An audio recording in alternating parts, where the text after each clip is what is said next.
All Hit Radio.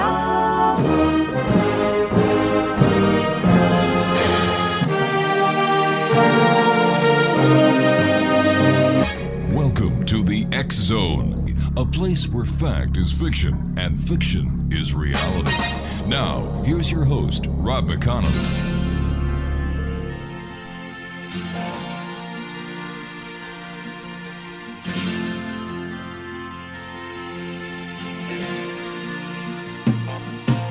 Gonna find my baby, gonna hold her tight, gonna grab some afternoon delight. My motto's always been, when it's right, why wait until the middle of a cold, dark night, when everything's a little clearer in the light of day, and we know the night is always gonna be here anyway. Thinking of you's working up my appetite, looking forward to a little afternoon delight. Welcome back to the X Zone, everyone. My name is Rob McConnell, coming to you from our studios in Hamilton, Ontario, Canada, on the all-new X Zone Broadcast Network and the Talkstar Radio Network. 1-800-610-7035 is toll-free. My email address, xzone@xzoneradiotv.com. On MSN Messenger, xzoneradiotv at hotmail.com, and our website, www.xzonetv.com. My guest this hour is Ed Komarek, and Ed is a longtime UFO ET investigator and activist, having been involved in the field for 40 years. He was involved in the exopolitics long before the word was ever coined by Alfred Weber a few years ago. For the past several years, Ed has written over 100 exopolitical essays on exopolitics published to this blog, which is www.exopolitics.blogspot.com, and other internet pages as well. The essays are regularly published in the American Chronicle, the OPED News, the Canadian National Newspaper, as well as in the UFO ET community by UFO Digest and the Alien Seeker News. And joining me now is Ed Komarek. And Ed, welcome back to the X Zone. And how are things with you in this new year so far? Hi, Rob. Things are going along pretty good. How's it with you? Well, it's a new year. A lot of great things happening here in the X Zone. But tell me, Ed, in ufology, are there more sightings than usual, or are the sightings staying the same?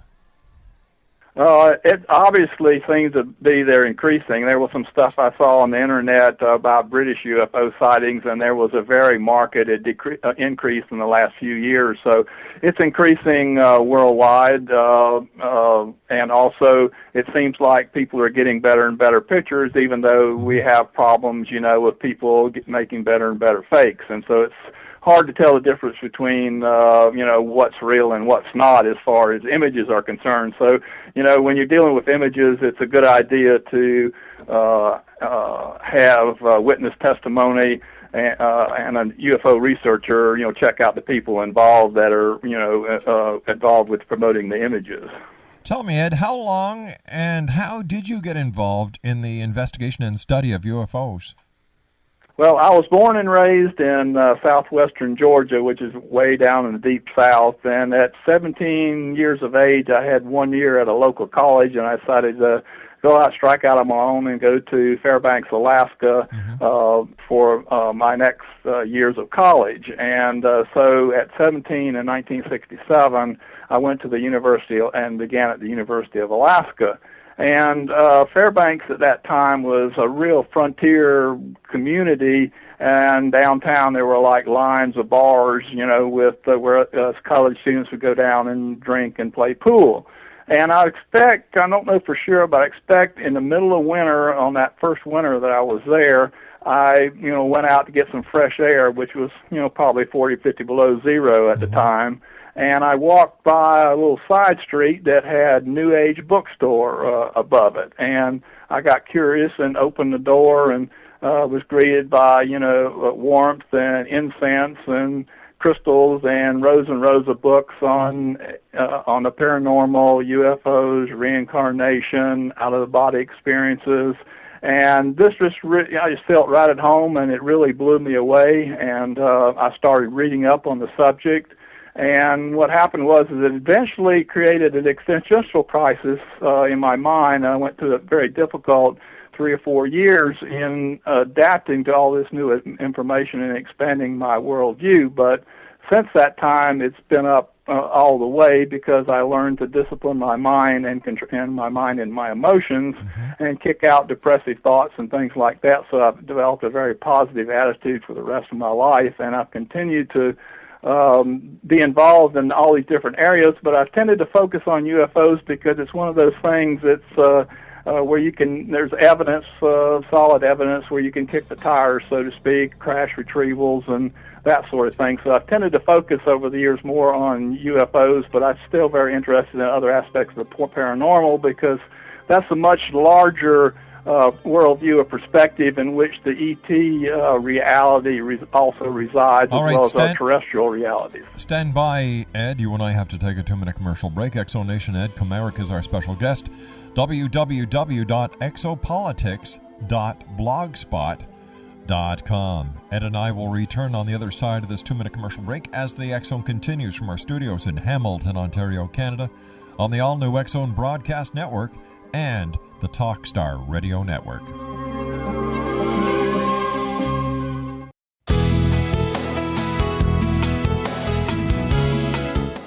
With each new extreme weather event or terrorist act, it becomes increasingly obvious that we live in uncertain and challenging times.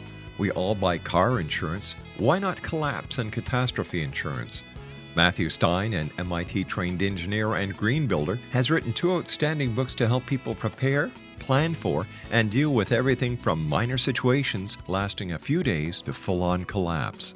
Matt's first book, When Technology Fails, is a manual for self-reliance, sustainable living, and surviving the long emergency. This massive book covers the gamut from first aid and emergency preparedness to alternative healing, renewable energy, primitive living skills, and 18th century technologies that could be critical to your comfort and survival in a long-lasting crisis.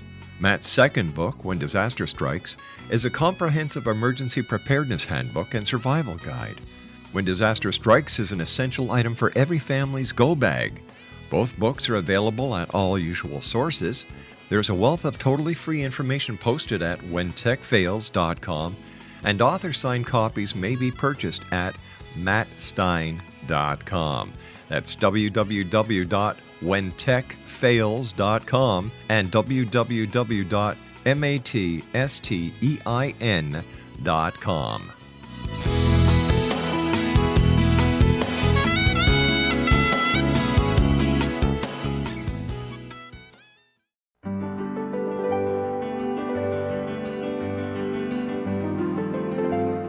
Named one of the world's greatest psychics, Elizabeth Joyce is now giving readings worldwide via Skype.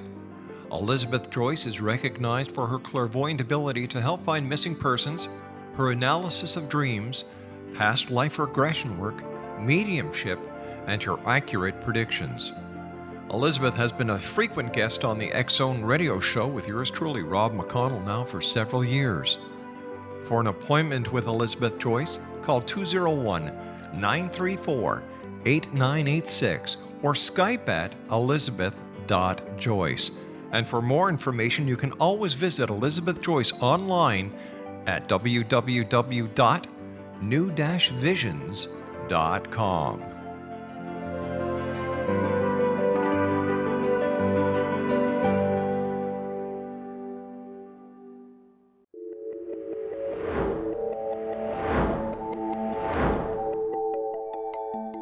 Do you have a dis-ease that you would like to alleviate through a natural means? Have you been contacted by angels, ghosts, or even extraterrestrials and want to validate these experiences? Or would you simply like to speak with someone who can help you find your life's purpose? I'm Dr. Joseph Mara, and I'm offering my services free of charge for first-time clients contacting me during the month of April.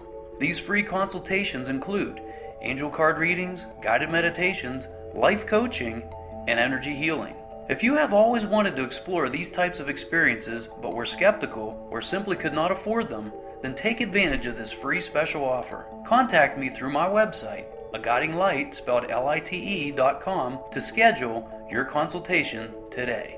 Until then, I offer you love, light, and laughter.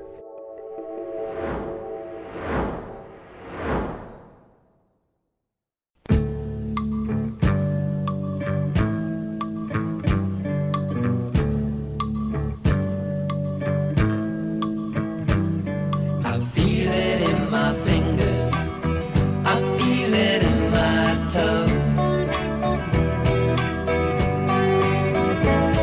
Well, love is all around me, and so the feeling grows. It's written on the wind, it's everywhere I go.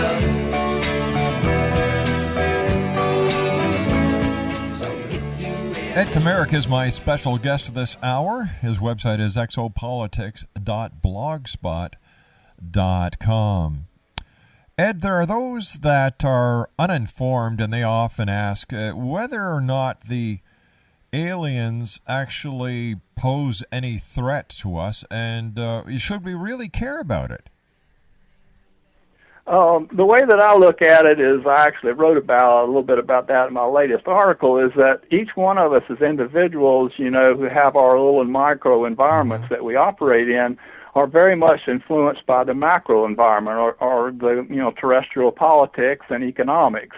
And the analogy I thought about was, it's kind of like a farmer in a remote area of the world that you think wouldn't need to be, is pretty much out of touch with the rest of global society. But it's very important for that farmer to know about global society and what's going on the political and economic front, because it involves the prices that he gets for his farm products. It involves prices on his fertilizer, and it also involves fuel costs. And these are all influenced by global politics and economics. And so we're in the same kind of situation as that farmer, that it's very important for him to not only know about what's going on in the rest of the world, but also how to position himself to, with that knowledge, to his best advantage. And unfortunately, we're kind of in a situation where we're like a farmer that doesn't have any idea what's going on in the rest of the world, and so he's at mercy to changes in fuel costs and crop prices, and cannot, change his crops, to meet the different market conditions around the world. So somebody that knows, has an overall perspective, has a great advantage, over the farmer that, has a very limited perspective. And so I kind of think of it that way, that we're being impacted on a exopolitical basis in ways that we do not, most people don't even have an inkling of what's happening to them, but they're being impacted, and what you don't know definitely can hurt you.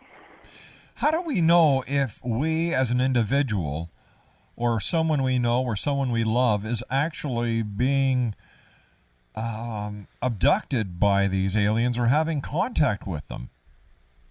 Okay, it's tough, dealing with one individual, but the way that I like to do is that I like to gather as much information as I can from, what I expect, are credible individuals and other credible information, and then cross-reference that information to come up with patterns, general patterns as to what's really going on. So I'm not dependent upon what one particular individual experience has to say, but more about where many individuals are involved, and using comparative analysis on the information that I've gathered to come up with these patterns. And it's true, some cases, people have a lot of other motivations other than the truth, and you have to winnow out the wheat from the chaff, so to speak. And for an ordinary person, that's very difficult to do, because they don't have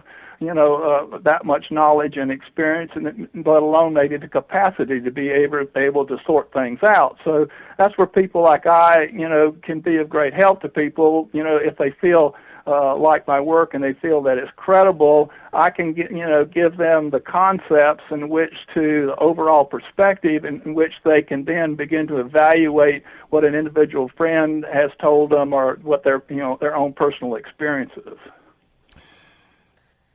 Do you think, after all the research that you've done and that you're continuing to do, that the governments of the world are truly suppressing the information about UFOs and ETs? Breaking up a little bit with you. I don't know if it's my phone or not. Could you repeat the question? Sure. I was asking you if, after all the years that you've been doing investigations into UFOs and the related fields, if you believe that the governments of the world are suppressing the information that they have on UFOs and alien beings. The evidence is just incredible for anybody that really wants to, get on the internet and search the data that's now available, on crash retrievals, on abductions, on contactee cases.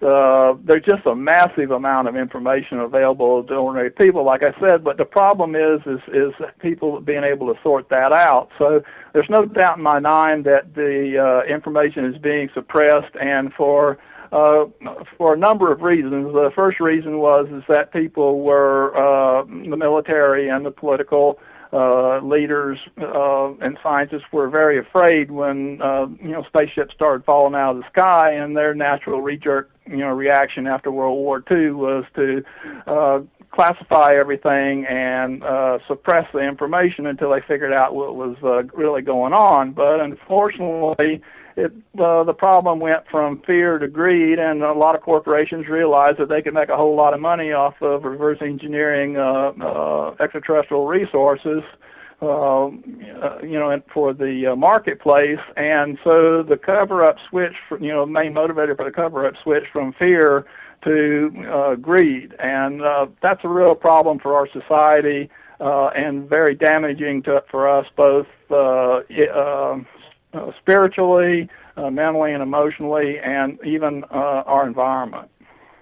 Besides the information on the internet, Ed, what evidence do you have to substantiate the fact that you believe UFOs are here? Have you touched any evidence? Have you seen the evidence firsthand, or are you going by secondhand information? I have talked to so many people over the last 40 years. I have seen some possible evidence. There was a guy in Atlanta that had claimed that had a small piece of a spacecraft that looked like some kind of a plastic composite, but it wasn't extremely hard or whatever. It looked like maybe it was some kind of an insulation or whatever involved in a case. But mostly I feel very comfortable about the government documents that can be accessed at majestic.com. I think it's called majesticdocuments.com. And that's a good place for people to start on the evidence of the government's own documents. Now, they're releasing documents all over the world on a regular basis. Sometimes they publicize it, and sometimes, like in Canada, they just flipping them out. But I've also had a lot of personal experiences with people that have been involved in the military, involved in these classified programs, and also local contactees that have, given me a lot of information. So it's kind of the cumulative effect of all the information together allows one to put together a picture, that's hopefully is 80% correct as to what's going on, and use that to fly sort of by the seat of my pants.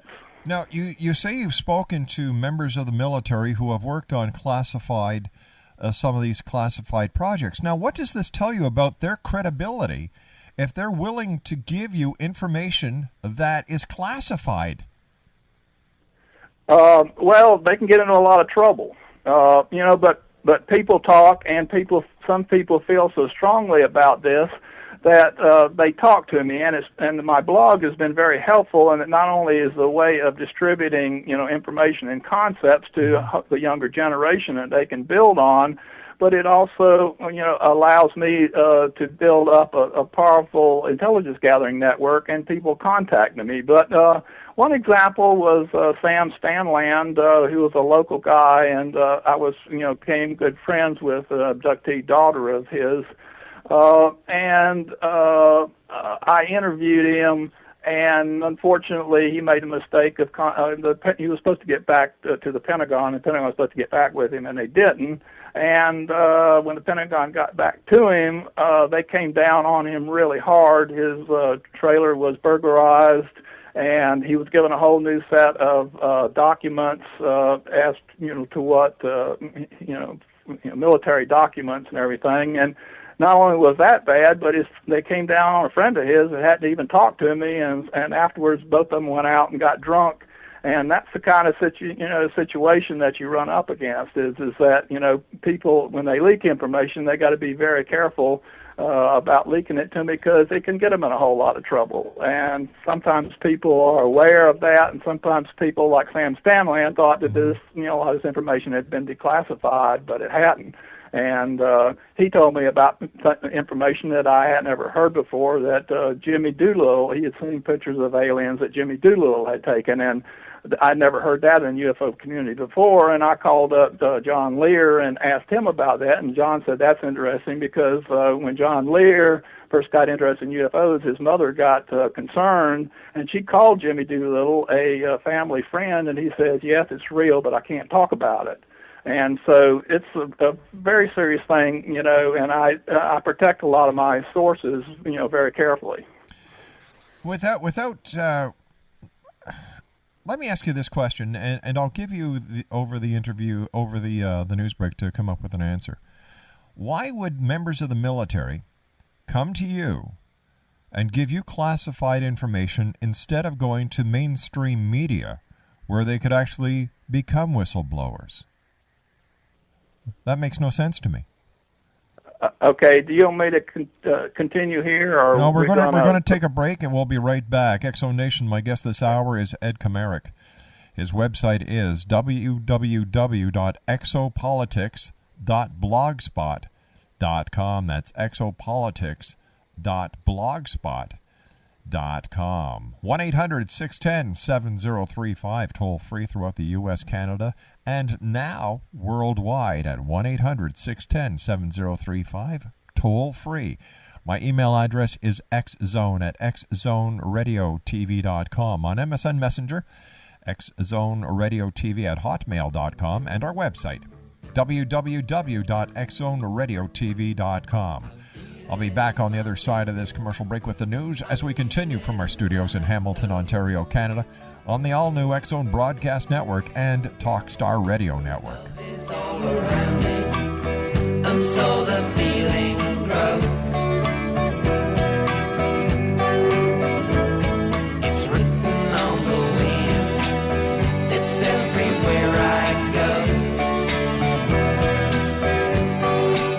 Considering calling a psychic to read your situation? Then consider David Champion, a psychic medium for more than 20 years with thousands of readings under his belt. David Champion will make you feel comfortable. He has proven to be honest and accurate. He's a straight shooter. There's no guesswork. What he sees is what you get. While he is a medium, most of the calls focus on relationships, not only love, but work, school, neighbors, and more. Need help with finding a job and preparing for the interview? Are you dealing with people who are obstacles in your path? For more information, go to davidchampion.com, $1.50 per minute paid by credit card with a minimum of 30 minutes. For your reading with David Champion, call 1-877-702-8598. That's 1-877-702-8598.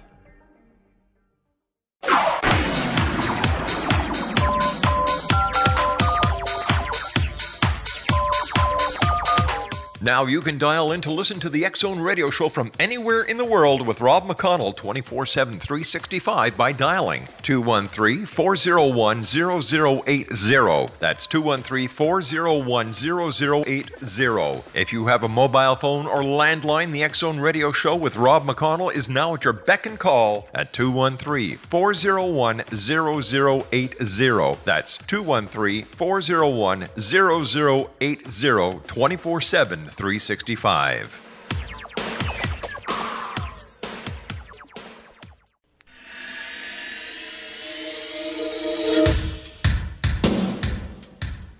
My name is Michael Telstar, Canada's leading mentalist from Toronto, Ontario. Hi, my name is Splinza, and you're listening to my dad, Rob McConnell, on the X Zone. This is Psychic Dorothy from St. Catharines, and you're listening to Rob McConnell. Hello, my name is Holly Reeves, an astrologer from Astro For You, and you're listening to Canada's #1 paranormal radio show, The X Zone, with Rob McConnell. Welcome to the X Zone, a place where fact is fiction and fiction is reality. Now, here's your host, Rob McConnell.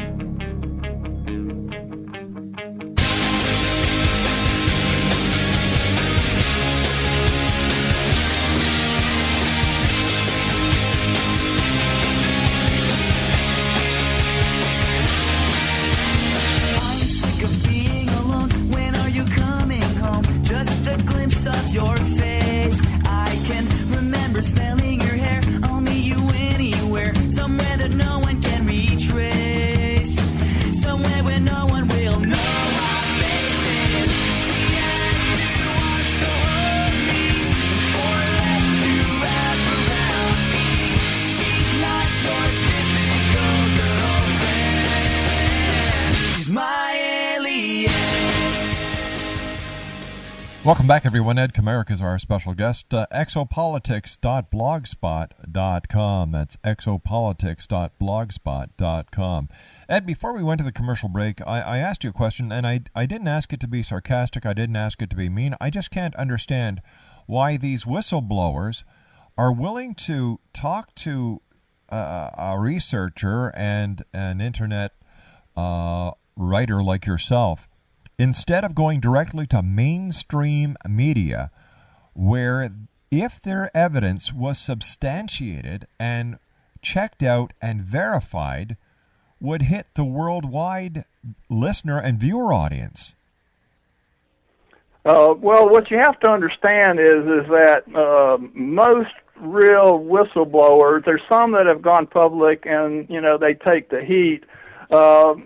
Stephen Greer has, brought out quite a few of those, that have offered to testify in Congress and, at the National Press Club. And, but there's also, you got to understand that being that this is highly classified and people are risking, not only themselves, but their pensions and their livelihood, and their clearances.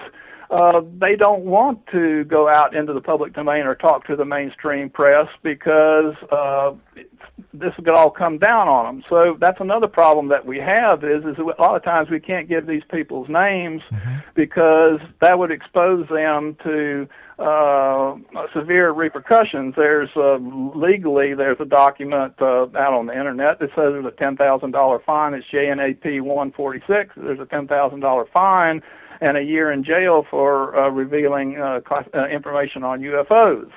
And so you have that problem there, and then contactees, real contactees, usually avoid publicity like the plague because, like I've written about, the military is not very happy with any ET collaborators, and they can also get into a lot of trouble with our government and whatever. So you got to understand that we're up against a massive cover-up and enterprise that's basically based on extreme profitability of reverse engineering extraterrestrial technology. So it's all a matter of money. Like so many other things, that is the reason this cover-up is in place. And in fact, corporations apparently control the access to a lot of or the gatekeepers to this classified information. There's information on some of my blogs where Admiral Wilson, actually inquired into some of these special access programs, and he was met by corporate lawyers that told him that he could go no further. So, I mean, if you study up on this, you're up against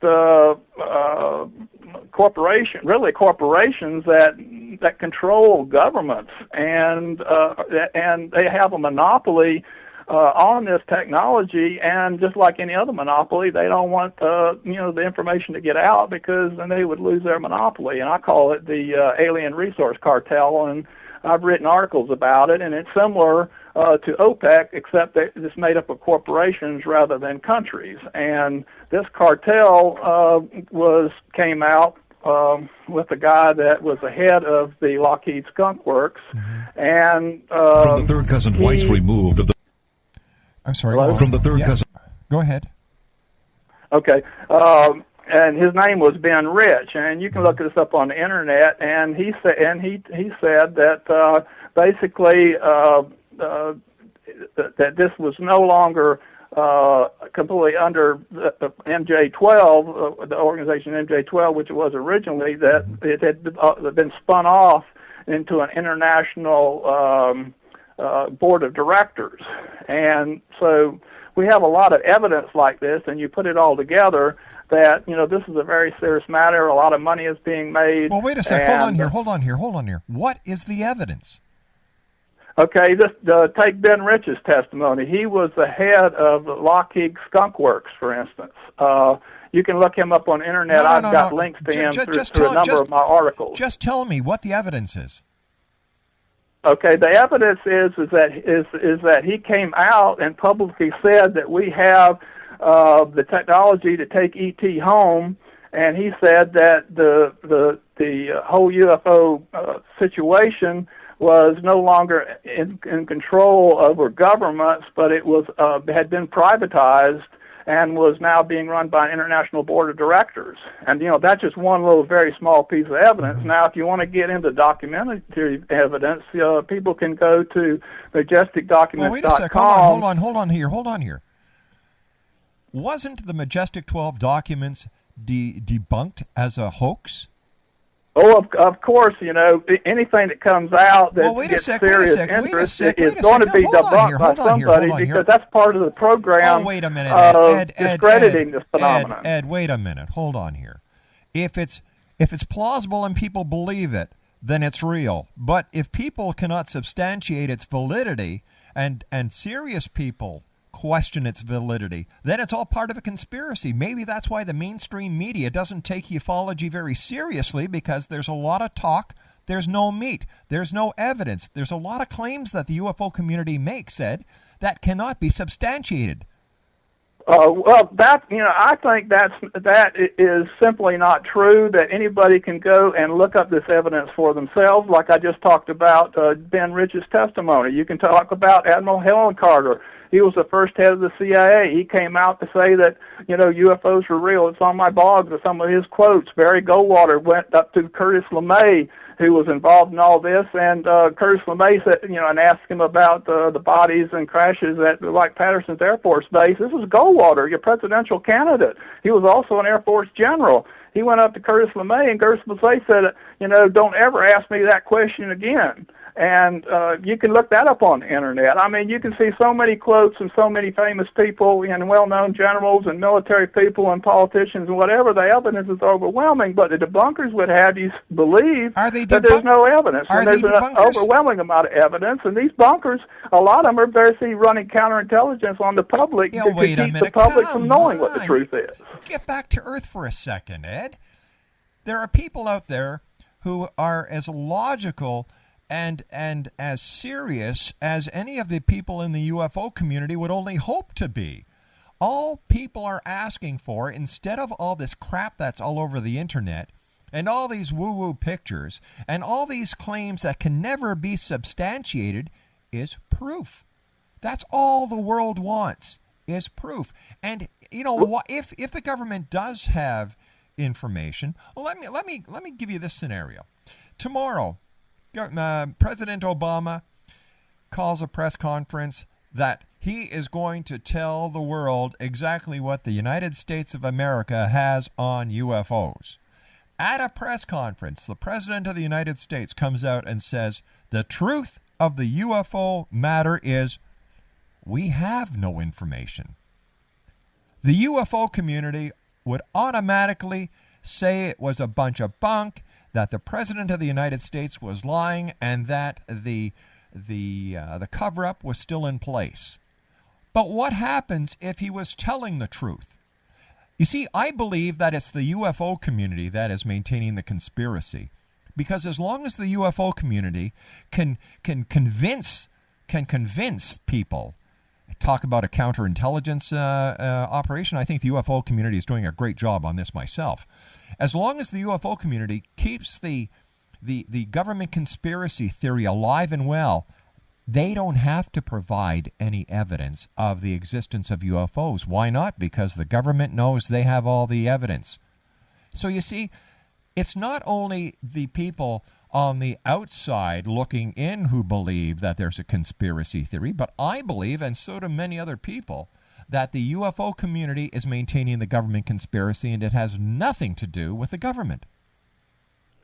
Well, I think you have to seriously consider the alternative. You know, you can go back and read the documents. You know, some have been leaked, some are classified, documents have been leaked. Some, have been leaked by governments. I mean, Britain has released beaucoup documents. France, Canada has even released quite a few here recently, very quietly. Brazil has released a lot of documents. In fact, the Brazilian military and the Air Force generals are talking directly to the Brazilian UFO community and releasing information. I mean, if you want to ignore all this massive amount of evidence that's available and say there's no evidence at all, I think that's really a problem. And the way that I look at it is there's an abundance of evidence, but you've got people that don't want this truth to get. They want to mix it up, and it's not the UFO community that's mixing it up. It's intelligence people in the intelligence community that have infiltrated a lot of times in the UFO community, but both as UFO researchers and as debunkers. And it's a matter of each individual to figure out the truth here, But I'm become convinced that it's not the UFO community. The UFO community is very factionalized and fights amongst itself, and it acts like a dysfunctional intelligence community that's been compromised, which is exactly what has happened over the last 60 years. I mean, but it's up to the individual whether to ignore all this evidence, or to try to take up all this evidence that's available and sort it out and come to some kind of a understanding of what's going on. All right, but in the grand scheme of things, big deal. So the UFOs are here, even if they aren't here. Big deal. They're here. Big deal. The aliens are here. According to some people within the UFO community, they've been here since day one. So big deal. At the end of the day, what's the difference? Yeah, this was what I brought up earlier, that our micro environment, our individual environment, is very much dependent upon the macro environment. For instance, local politics are being affected by global politics. The U.S. Chamber of Commerce, has a worldwide presence, and then they go right down into the federal government and the state and right into every county in this country, So there's a macro presence, macro environment here that's very important to the understanding of our individual environment. So people often ask, well, how's it going to impact me? And I say, well, it's impacting you as far as fossil fuels, and the destruction of the environment, because we should have been out of fossil fuels and into these cheap alien technologies 40, 50 years ago, and this would have solved the global warming problem along with many of these other problems. So what we don't know can hurt us. And is hurting. Look, you know where the major problem lies? If you really want to take a serious and honest look at the world economy and the global outlook, look at China.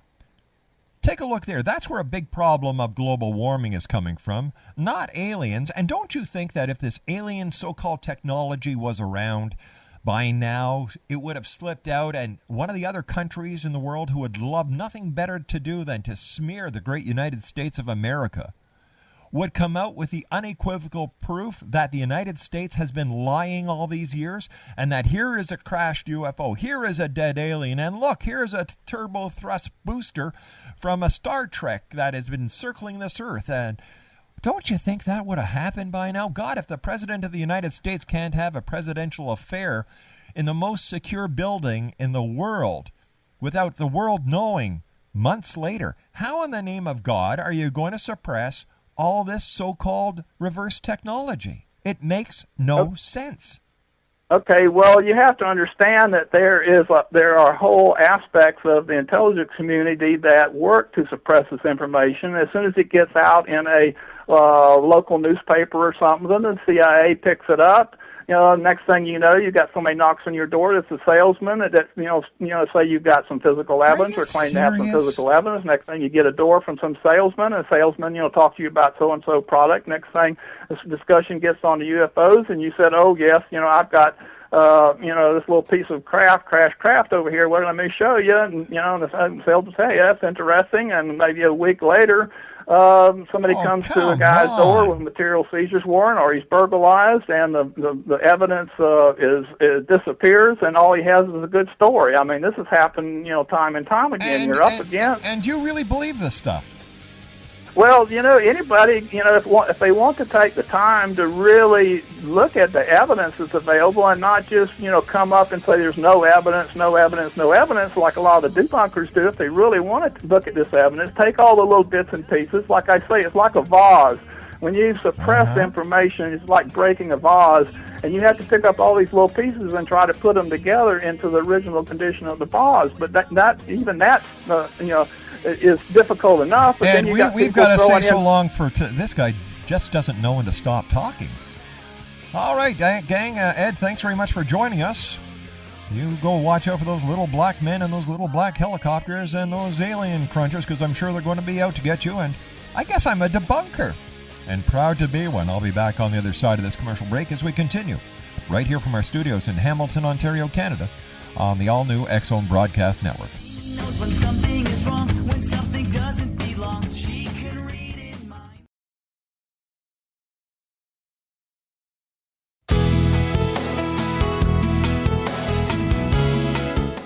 With each new extreme weather event or terrorist act, it becomes increasingly obvious that we live in uncertain and challenging times.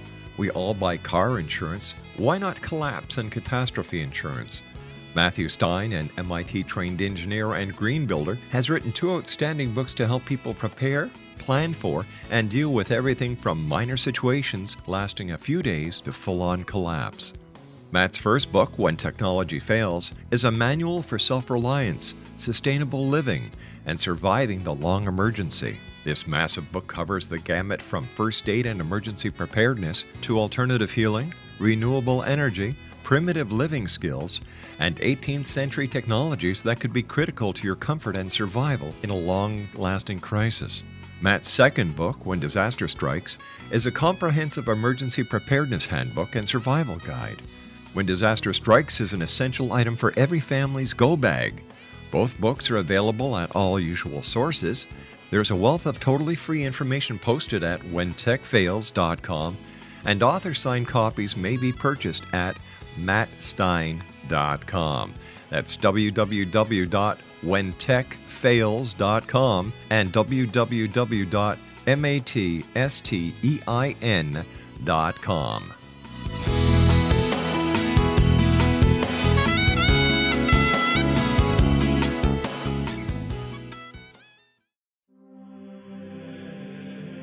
Rob McConnell here, presenting an overview for Nicholas Paul Jennings, author of a fascinating book, Amen.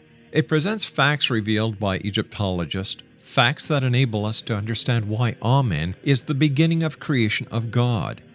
It provides recommendations for religious leaders of the major religions to unify their beliefs and teach the Word of God. Love one another. Amen informs people how mankind conceived God. It was the Egyptians that developed the concepts of a soul, a hereafter, and Son of God. And finally, after the worship of many gods, they conceived the belief in one universal God, the maker of all there is. For more information, visit www.futureofgodamen.com. That's www.futureofgodamen.com.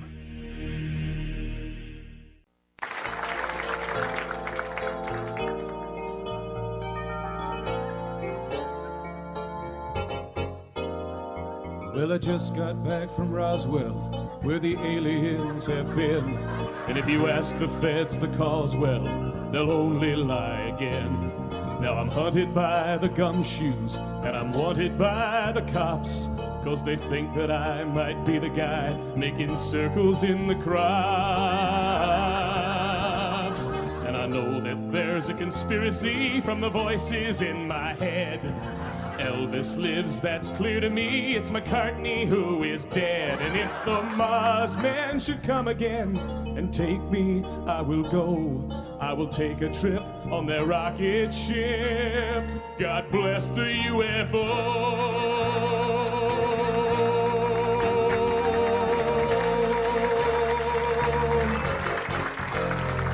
Give JFK this message. It's the Cuban Army's fault. And I know that Dave Koresh is alive inside a vault. We've seen reports in papers of a guy who knows about a car that runs on chewing gum, but the Arabs rubbed him out. And we loudly warn that America is badly unprepared. With the Cold War through, we need something new that can get you good and scared. Do you wonder just who is warning you of conspiracies today? We're the ones who fill the rumor mill. We are the CIA.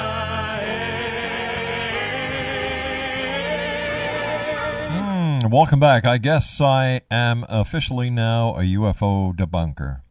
Well, no, I'm not. I'm a guy who wants answers. I'd like to see some proof beside this. These UFO papers, the majestic papers that were debunked as hoaxes, I'd like to see more evidence beside a bunch of old phonies claiming to be members of the military, going to people like Ed Komarek, who don't have the guts and the dedication to go and face mainstream media. You see, you go to a guy like Ed and you tell him a UFO story and he believes you right off the bat. Wow, this is fantastic. You say that you worked on this project. Wow, it's got to be real because you're telling me. Bull crap. The people who go to people like Ed Komarek and the other members of the woo-woo alternative media that we have to thank the internet for don't have the credibility nor the guts to face mainstream media and present the facts that they claim to have. You see, when you talk to mainstream media and real journalists, they want to see the proof. They want to verify using credible means of research, not just the internet. The big problem is that I believe that it's not the government who is suppressing information and maintaining the UFO conspiracy. It's the UFO community itself. Because, as I said to Ed, as long as the UFO community claims there is a government conspiracy, they don't have to produce any evidence for the existence of UFOs.